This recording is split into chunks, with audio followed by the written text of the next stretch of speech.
জনাব এটিএম আজহারুল ইসলাম সাহেবকে সকল অভিযোগ থেকে বেকসুর খালাস প্রদান করেছেন।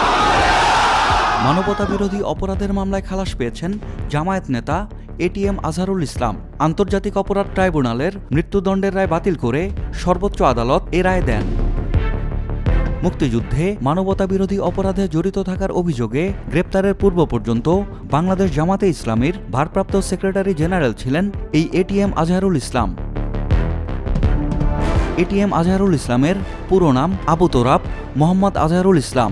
বাবার নাম ডাক্তার নাজির হোসেন আহমেদ। তিনি রংপুর জেলার বদরগঞ্জ উপজেলার বাতাসিয়ন গ্রামে ১৯৫২ সালের ২৮ ফেব্রুয়ারি জন্মগ্রহণ করেন। পেশায় তিনি ছিলেন একজন ব্যবসায়ী। এটিএম আজহারুল ইসলাম ছাত্র জীবনে বাংলাদেশ ইসলামী ছাত্র শিবির ঢাকা বিশ্ববিদ্যালয় শাখার প্রথম সভাপতি ছিলেন। গ্রেপ্তারের পূর্বে তিনি জামায়াতে ইসলামীর সহকারী সেক্রেটারি জেনারেল এবং ভারপ্রাপ্ত সেক্রেটারি জেনারেল ছিলেন।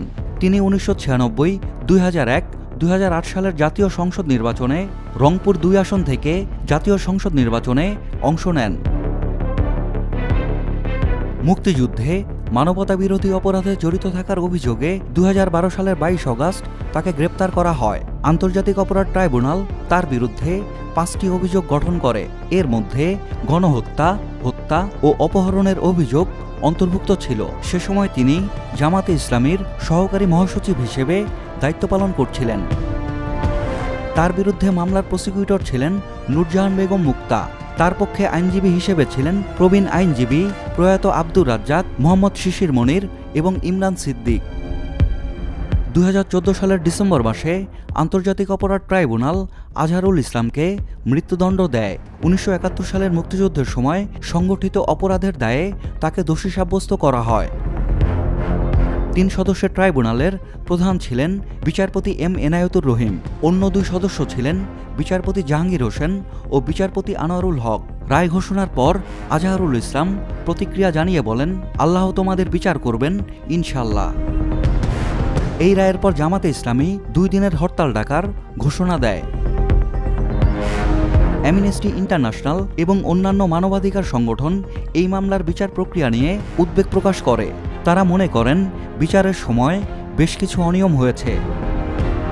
পরবর্তীতে ৫ আগস্ট আওয়ামী লীগ সরকারের পতনের পর আজহারুল ইসলামের মুক্তির দাবি করেন জামাতে ইসলামের আমির শফিকুর রহমান।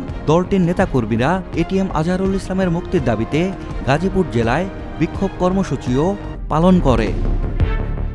অবশেষে আজকের রায়ের মধ্য দিয়ে এটিএম আজহারুল ইসলামের বিরুদ্ধে দীর্ঘ ১ দশকের বেশি সময় ধরে চলা মানবতা বিরোধী অপরাধ মামলার বিচারিক প্রক্রিয়ার অবসান ঘটল। সাজ্জাদ শুভ, দেশকাল নিউজ।